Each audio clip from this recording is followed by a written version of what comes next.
sekarang ya enggak apa ya, kalau dibilang harapannya tahun ini apa ya, harapannya cuma biar segala apapun yang terjadi biarlah tetap apa ya, Tuhan kasih sukacita, Tuhan kasih kekuatan, dan biarlah kiranya apapun yang akan terjadi, yang sedang terjadi, biarlah tetap Tuhan kuatkan, Tuhan sertai selalu, dan Tuhan berkati. Mungkin itu dari saya. Terima kasih.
Shalom.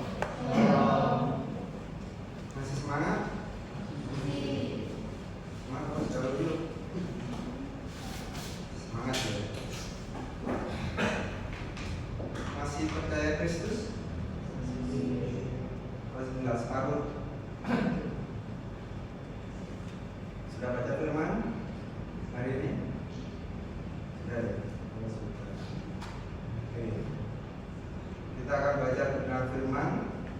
Tapi sebelumnya saya ingin tanya, tadi lagu yang terakhir tadi apa? Liriknya, hatiku milikmu sepenuhnya. Yakin? Sebentar lagi tanggal 14 ada apa ini? Hari apa ini? Hari Sabtu. Sabtu Jumat. Sabtu. Pinter. Sabtu. Tapi kita hari Valentine. Oke, saya akan bicara tentang hati. Kenapa kok Tuhan itu, maaf ya, tanda kutip, mengincar hati. Jadi orang percaya itu letak fokus daripada apa yang dicari Tuhan itu hatinya. Bukan yang kelihatan soalnya ya, ada ayatnya kan ya. Jadi bukan yang kelihatan tapi hatinya. Yang Tuhan itu melihat tidak kelihatan. Ya. Jadi kita tidak bisa manipulasi. Kalau yang kelihatan, ya misalnya saya pergi di sini ya, saya ada di sini. Mas dan Mbak, ya tahu kan hati saya? Tahu nggak? Saya merasakan apa? Pasti tidak ada yang tahu, ya kan? Yang jelas Tuhan melihat hati. Ya. Jadi kalau misalnya meskipun dalam apapun, hatinya tolong dimantapkan, ya diniatkan, iman. Ya. Oke, malam hari ini kita akan belajar tentang perenungan hati. Itu adalah ibadah. Ya. Jadi ibadah ya hanya yang kelihatan, tapi hati pun juga kalau kita melakukan setiap hari ya, menyembah Tuhan melalui hati kita, itu juga bagian daripada ibadah kita. Ya, jadi hati yang menyembah setiap hari, setiap tarikan nafas. Mari kita baca di dalam kitab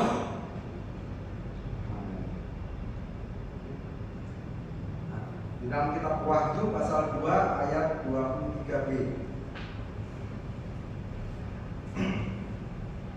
Wahyu pasal 2 ayat yang 23b. 23b ada yang B. Oke, saya bacakan seluruhnya aja. Nanti akan saya yang besok supaya tahu ya. Saya baca seluruhnya. Dan anak-anaknya akan kumatikan dan semua jemaat akan mengetahui bahwa, nah ini mulai yang 23b ya, ini saya garis bawah, bahwa akulah yang menguji batin dan hati orang, dan bahwa aku akan membalaskan kepada kamu setiap orang menurut perbuatan. Amin. Di sini Tuhan melihat dan menguji batin dan hati. Jadi kita tidak akan pernah tersembunyi daripada di hadapan Tuhan. Di dalam kitab 1 Samuel pasal 16 ayat yang ke-7b juga sama. Ya. Ini tentang waktu pemilihan Daud sebagai raja. Ya, persiapan untuk menggantikan Saul yang telah ditolak oleh Tuhan. Begini bunyi firman Tuhan. Ya. Tetapi ini keseluruhannya ayatnya. Tetapi berfirmanlah Tuhan kepada Samuel, janganlah pandang parasnya atau perawakannya yang tinggi, sebab aku telah menolaknya. Ini berkat yang ditujukan kepada saudara-saudara. Jadi Daud punya saudara. Ya, karena Daud itu kecil. Ya, kalau Mas Danda sudah baca firman kan hari ini? Sering ya? Sering apa enggak tahu? Kelihatannya enggak tahu sama sekali. Ya. Jadi punya kakak, banyak kakak ini ya. Tapi Tapi Daudlah yang paling kecil di antara banyak saudaranya. Di ayat yang ke-7b ini bunyi firman Tuhan. Ini saya garis bawahi di dalam 1 Samuel 16 ayat 7b. Bukan yang dilihat manusia dilihat Allah. Manusia melihat apa yang di depan mata, tetapi Tuhan melihat hati. Sekali lagi melihat hati. Makanya perenungan hati itu adalah padahal Daud tidak melakukan apa-apa loh. Dia adalah pengembala. Ya kan? Dia kan disuruh orang tuanya kalau rumah suka pasti hafal cerita. Ya, lontok gitu ya. Ada yang ngomong dia memang oleh orang tuanya sengaja disuruh mengembalakan kambing. Mungkin nggak tahu di rumah dia bisa mengerjakan apa pun nggak ada yang bisa dikerjakan sekarang sana gembala aja. Kalau kakak-kakaknya mungkin besar bisa digunakan tenaga atau yang lain. Tapi Tuhan tetap melihat. Jadi mas-mas dan mbak-mbak yang minder-minder mungkin ada yang minder bilang minder. Ya. Karena Tuhan tetap melihat. Kalau Tuhan sudah memilih, jangan pernah ditolak. Ya, lakukan aja. Pasti nanti akan sangat baik ke depannya. Baik, langsung aja saya masuk ya. Itu sebagai awal pengantar kita ya. Karena hati itu adalah perenungan hati adalah ibadah, dan hati itu tempatnya kita menyembah ya. Bukan yang kelihatan kita berdoa, menyanyikan lagu-lagu yang slow, yang mellow ya, yang membuat kita terhanyut ya. Lagu-lagu penyembahan. Tapi hati kita bagaimana? Apakah seperti yang kita nyanyikan atau berbeda? Ya. Banyak hal yang oleh Alkitab itu dikupas habis, dibuka habis-habisan, supaya setiap orang-orang pilihan Tuhan itu benar-benar yang memposisikan dirinya pas, tepat di hadapan Tuhan. Loh, nanti kalau misalnya saya mulai jangan saya masih muda. Yang namanya orang muda berarti orangnya pasti gaul, betul kan? Dan komunitasnya pasti banyak. Kalau saya terjatuh, jangan pernah lelah untuk kembali ke posisi yang benar. Ya. Semuanya pasti akan melakukan kesalahan. Namanya manusia itu tempatnya yang salah. Kalau kita benar, kita nggak bisa datang ke gereja. Lagian buat apa? Ya kan? Namanya orang benar ya tetap aja di rumah ya doa itu benar kalau kita benar. Ya. Tapi namanya kita orang bersalah, kita yang diberi kesempatan, bahkan kita diberi anugerah, kita dibenarkan, makanya kita ke gereja. Kita ini tidak ada yang termasuk saya. Ya. Makanya yang perlu diingat oleh Mas dan Mbak ini, kalau suatu waktu Mas menjatuh, jangan pernah putus asa, jangan pernah tinggalkan Tuhan, jangan pernah malu. Ya. Tetap aja, walaupun nanti di kanan kiri, ya saya tidak menunjuk orang luar, orang di dalam pun, orang gereja pasti akan menunjuk, wah itu mari itu ini, melakukan itu, tidak usah dipublis, arahkan aja hatimu kepada Tuhan. Soalnya saya sering baca mesti kejadian itu mesti pada orang percaya, mereka tidak kuat akan omongan orang, akhirnya mereka bunuh diri, bahkan mereka lari dari hadapan Tuhan. Eman Mas ya. Awalnya sudah bagus, tapi mengakhirinya sangat buruk.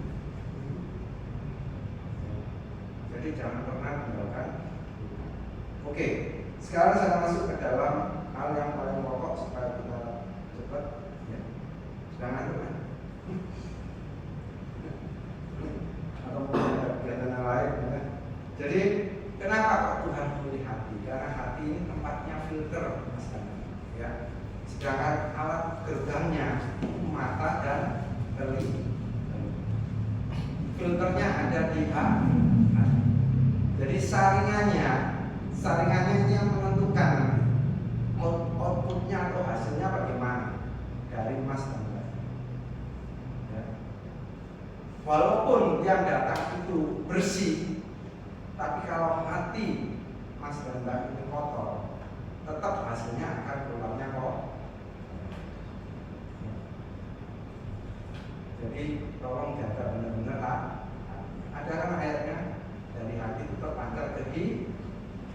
Ada yang pernah baca itu ayatnya di mana? Catanya itu soalnya saya nggak tahu. Sama seperti guru satu tambah 2, 3. Yang melenceng sedikit ya. Lalu tambah 2, 3. Berarti gurunya nggak tahu mana tanya muridnya. Oke, itu jalan aja ya. Oke, terus berikutnya, ya. Jadi kenapa jadi filter? Jadi menentukan daripada output nanti hasil yang keluar daripada orang percaya pada Tuhan. Bagaimana hati kita di hadapan Tuhan itu bagaimana? Ya. Jadi harus disiapkan betul-betul, dijaga betul-betul, ya, supaya apapun yang kita lakukan semuanya boleh menyenangkan hati Tuhan. Yang saya kupas pada malam hari ini cuma salah satunya, ya, daripada akar kejelekan atau akar dosa yang ada pada hati. Ya, salah satunya, ya, yang bisa bersumber dari hati, yaitu kesombongan itu berasal dari hati. Kalau tidak bisa kita jaga. Kesombongan jangan pernah saya punya mobil mewah terus saya pamerkan.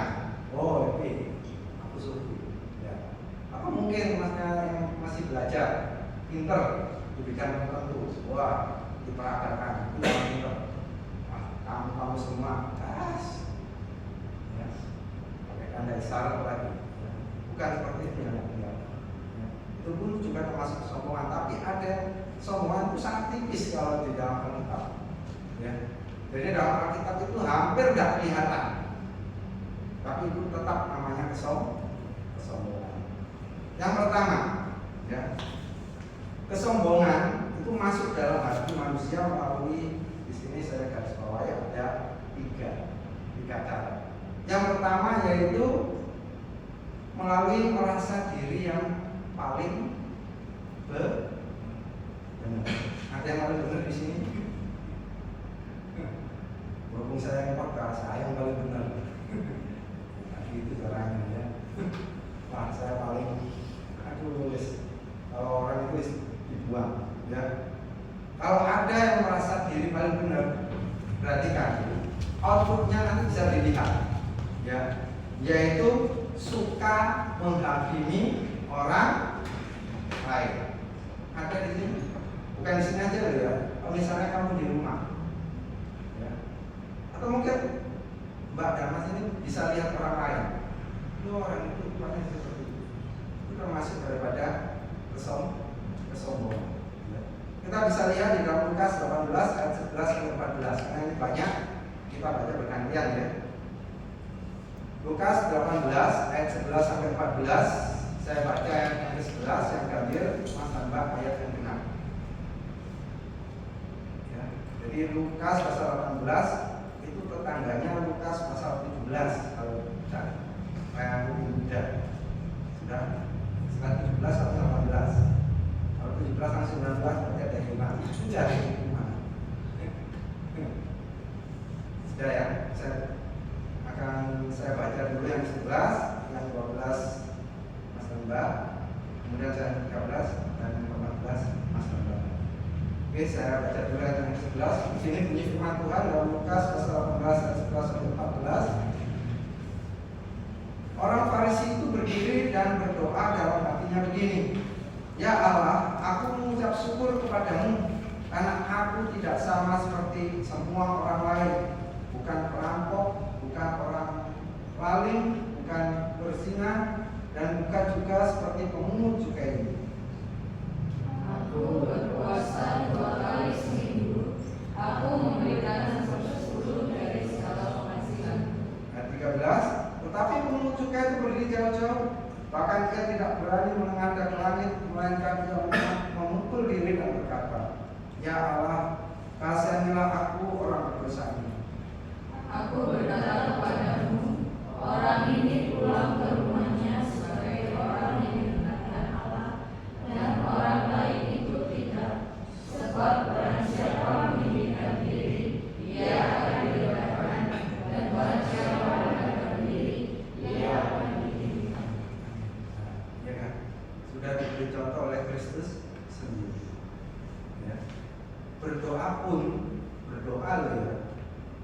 doa bukan kata-kata yang keluar yang dinilai oleh Tuhan, tapi sikap hatimu tentang doa.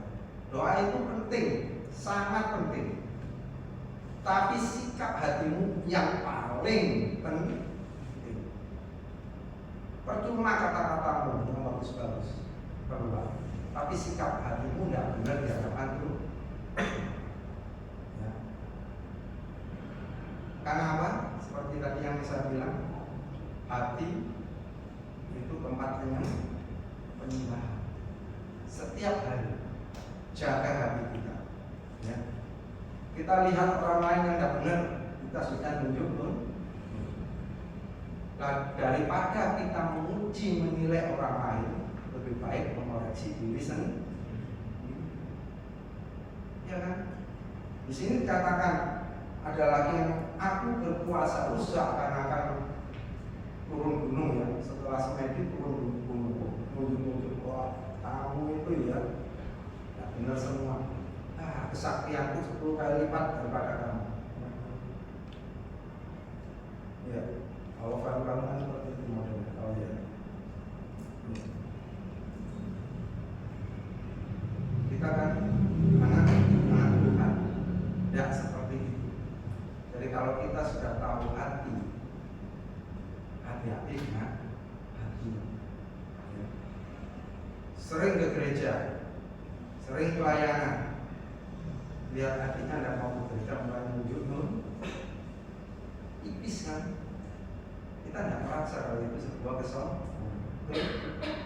Saya pun juga pertama tidak tahu itu sebuah kesombongan.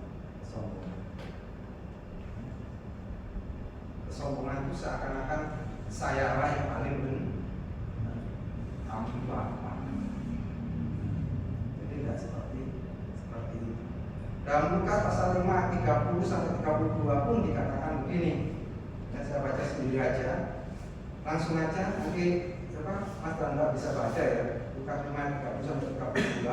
Tapi yang saya kutip di ayat yang 31 begini bunyinya sampai 32. Lalu jawab Yesus kepada mereka, katanya, bukan orang sehat yang memerlukan tabib, tapi orang sakit.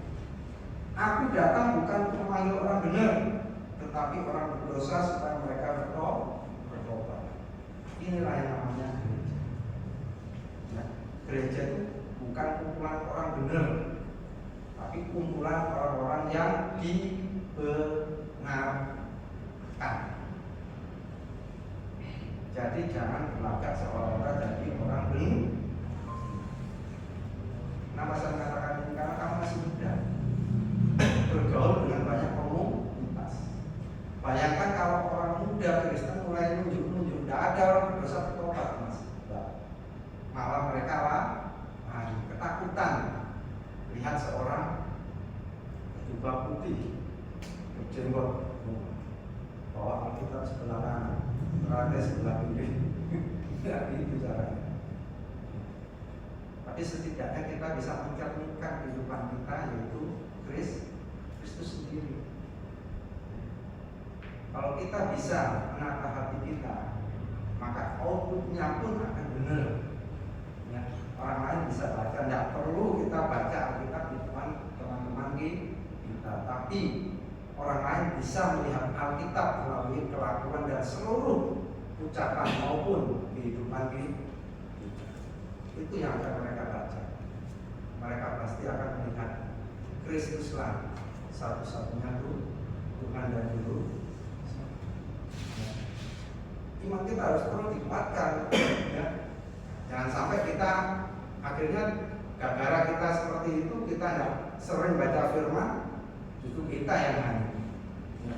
Mereka berbuat sesuatu, kita ikut-ikutan berbuat sesuatu, ini sulit, gampang kalau bisa dibaca. Ya, saya baca begini, merasa paling benar, gampang saya baca seperti ini. Tapi saya tidak tahu, mungkin saya juga merasa paling benar. Nah, saya mengeluarkan kata-kata ini, justru saya yang melakukan. Makanya harus disiapkan itu. Ya. Orang muda Kristen harus benar-benar tahu, militan, ya, apa yang diinginkan Tuhan dalam hidupnya. Oke, yang kedua, cara yang kedua, merasa diri paling baik. Bapak di sini paling baik, banyak memberi orang. Setiap ada orang makan kayak semua. Sana sini memberi, sering mentraktir teman, baik, bagus, itu bagus. Ya, ada yang mengatakan tidak mungkin kamu memberi itu semua di penjara, ya, kecuali memberi dari hasil yang benar itu kamu penjara. Banyak berkontribusi, merasa paling berjasa. Kalau tidak saya, kalau ini sering ya diingatkan oleh banyak hamba Tuhan. Paling banyak menabur, semuanya ditabur. Yang namanya menabur nanti tapi hatinya nggak kita. Itu di hadapan Tuhan adalah sebuah kesombongan. Walaupun kita nggak keluar-keluar, saya menabur 10 miliar buat ini, nggak ngomong kita, nonen beli, tapi hati kita sudah seperti merasa paling baik. Ya. Terus apa hasilnya? Outputnya, kalau ada yang merasa seperti itu, outputnya nanti bisa dilihat, yaitu marah pada yang lain, menuntut orang lain itu melakukan yang sama. Ya, contoh aja, ya, saya telah menabur segini, kamu menabur segini, apa-apaan? Kamu kan orang kayanya di bawah saya. Nah, itu berarti masuk dalam sebuah kesombongan, menuntut orang melakukan yang sama. Ada yang merasa seperti itu? Ya, ada orang lain kan, orang di luar sini. Mungkin saya juga. Terus, kalau ke gereja lebih awal, ada. Lah, kok orang ke komisi selatan? Ada yang gitu. Orang lain di luar. Ya. Ketelatan. Aku sebelum gereja buka, saya sudah di sini. Itu juga termasuk dalam sebuah kesombongan. Memang yang terbaik adalah sebelum ibadah dimulai, tapi bukan untuk membanding-bandingkan ya, kepada orang lain. Akhirnya kita terjebak dalam yaitu tadi sebuah kesombongan. Ya. Contohnya ada. Kita bisa lihat di dalam Lukas pasal 10 ayat 40 sampai 42. Ya, baca sendiri saja. Ini karena sebuah cerita, sebuah kisah di mana Kristus bertemu dengan dua saudara, ya, yaitu Maria dan Maria.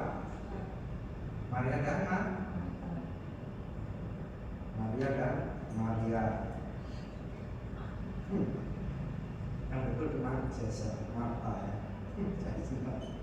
Maria dan Marta. Ini bunyinya ya. Sedang Marta sibuk sekali melayani, ia mendekati Yesus dan berkata, Tuhan, tidakkah engkau peduli bahwa saudaraku membiarkan aku melayani seorang diri? Suruhlah dia membantu aku loh. Ya, kok iri ya? Jangan menilai kerja perbuatan orang lain, melainkan pujilah pekerjaan dan perbuatan kita sendiri. Maria duduk berdiri, ya. Untung lihat Tuhan. Kalau orang lain itu Maria yang jadi sasaran. Tuh bantu kakakmu. Ya apa enggak? Pasti iya. Ya.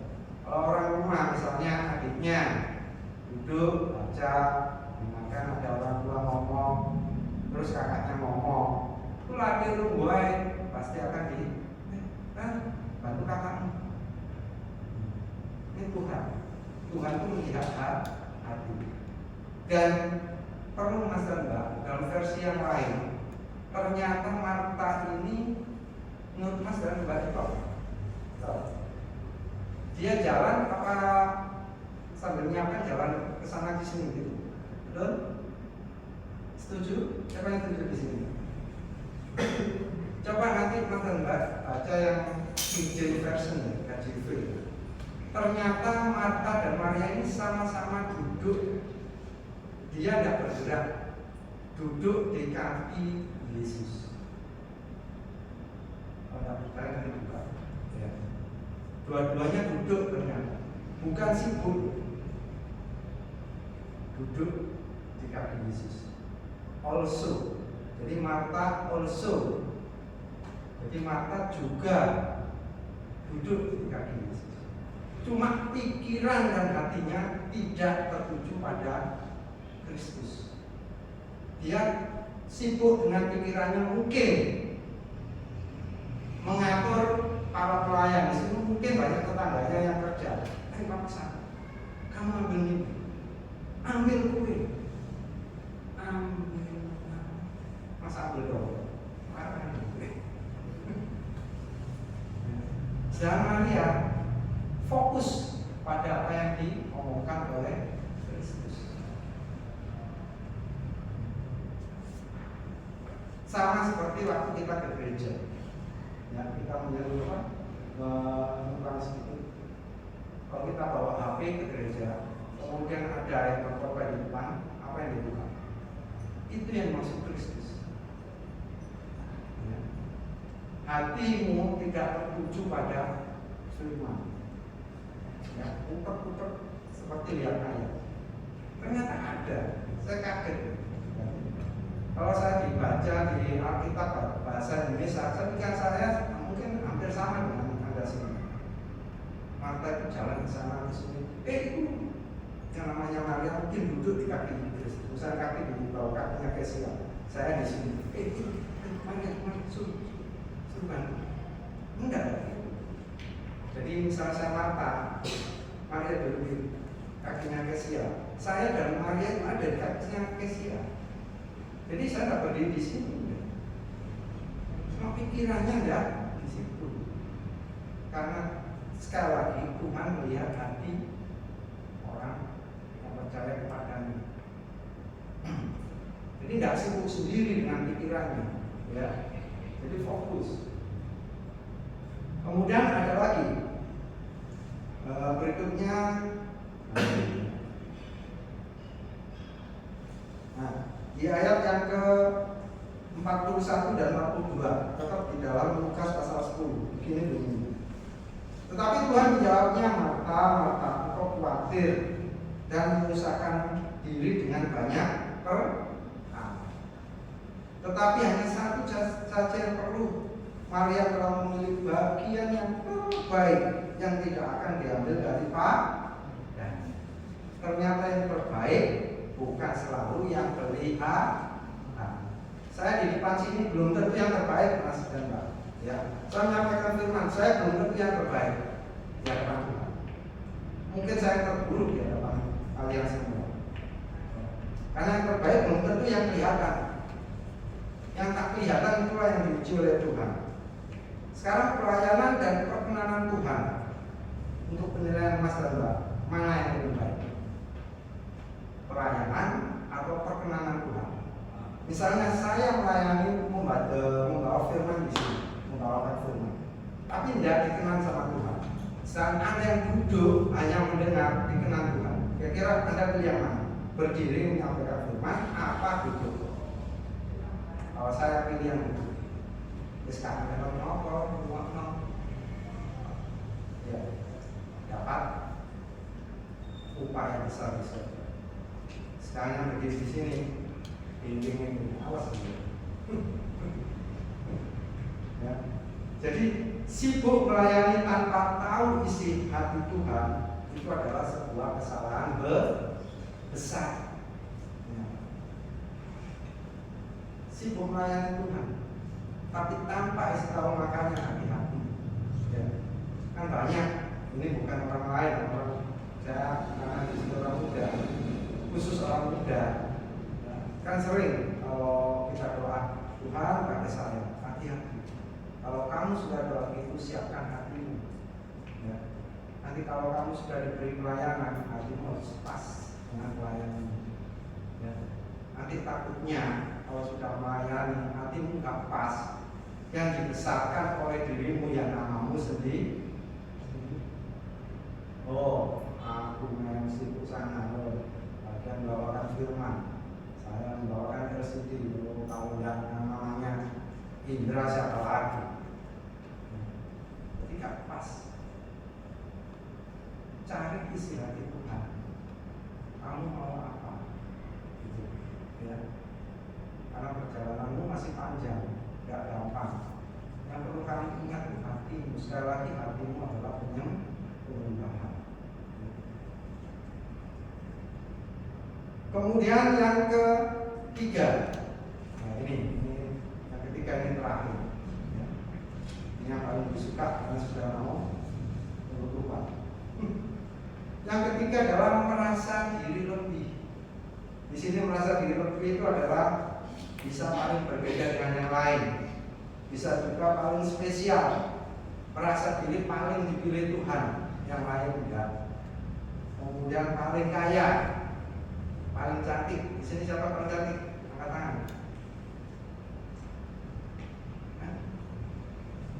Namanya raguan.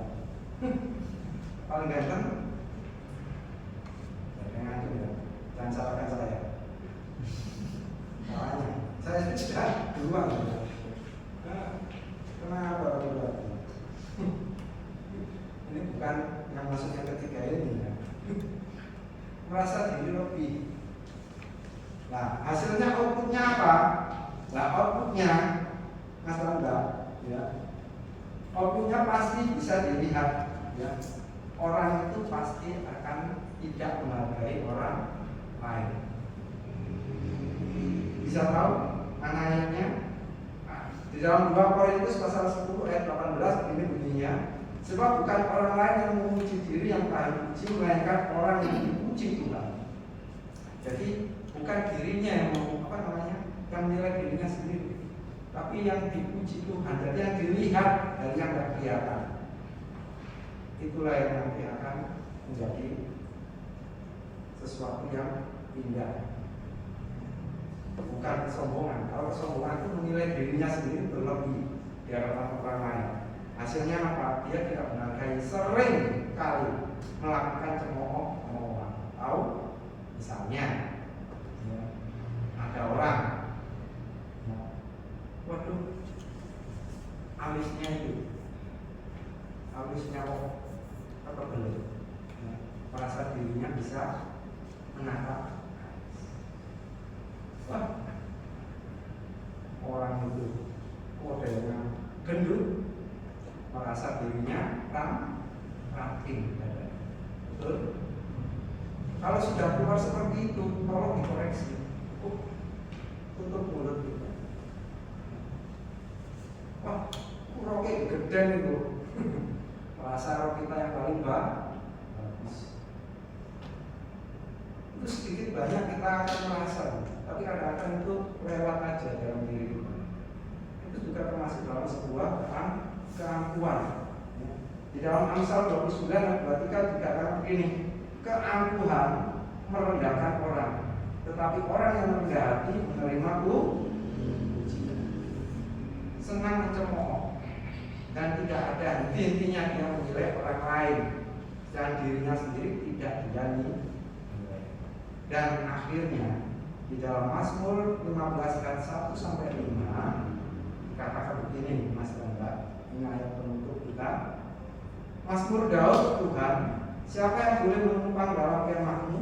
Siapa yang boleh diam di gunung-gunung yang kudus?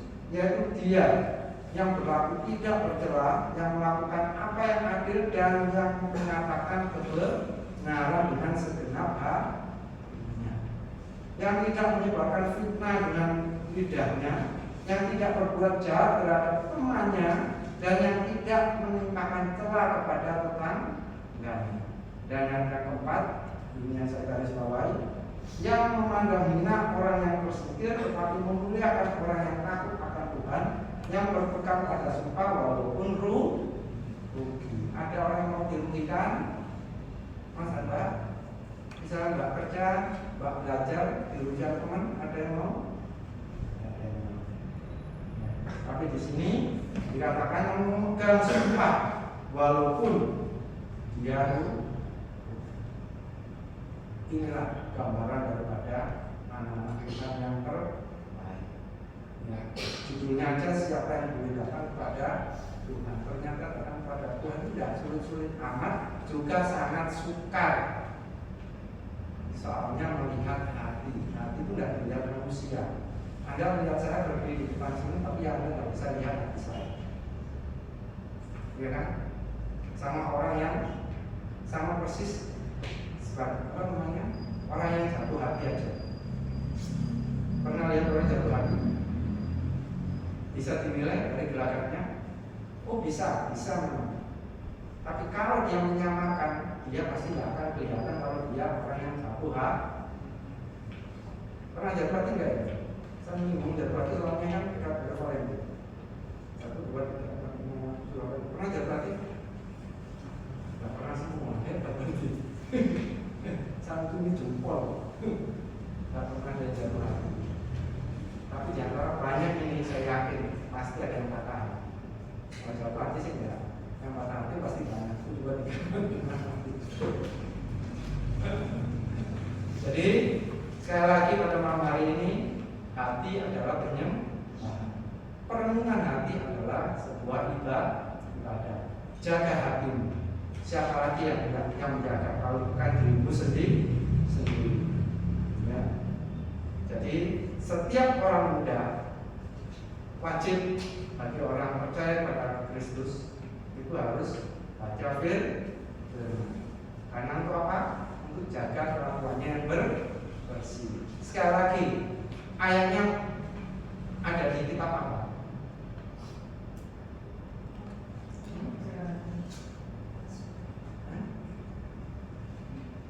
Orang muda kelakuannya untuk menjaga kelakuannya bersih di mana?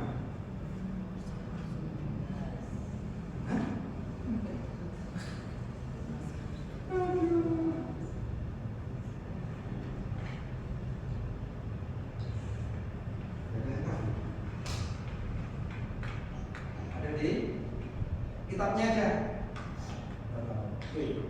Kita lihat ya, ada di Mazmur 119 ayat 9.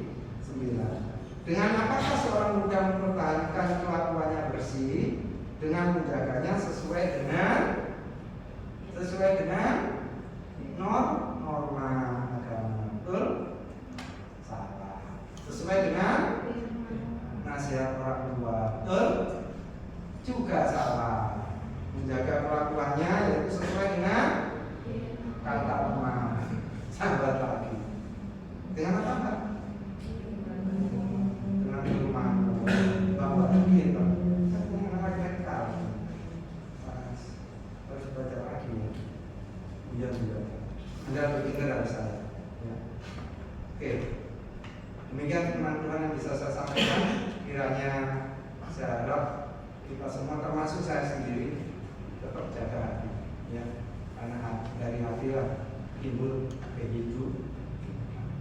Amin. Tuhan memberkati. Mari kita berdoa. Tuhan, mengucap syukur malam hari ini kami belajar tentang firman di mana Engkau melihat hati, di mana Engkau setiap kali ya Tuhan memandang kami, senantiasa melihat kami, senantiasa rindu akan Engkau.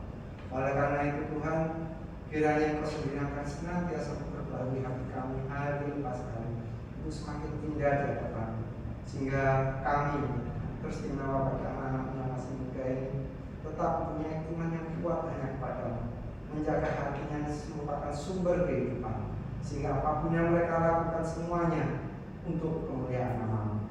Bahkan lebih lagi ya Tuhan, mereka boleh jadi berkat cahaya terang bagi orang-orang di sekelilingnya, orang-orang muda di sekelilingnya, bagi teman dan komunitasnya, sehingga pada saatnya Tuhan akan percaya melalui kekuatan pada Roh Kudus yang ada dalam diri mereka, dalam kehidupan mereka boleh menarik membawa banyak jiwa baru datang kepada-Mu, sehingga nama-Mu dipermuliakan.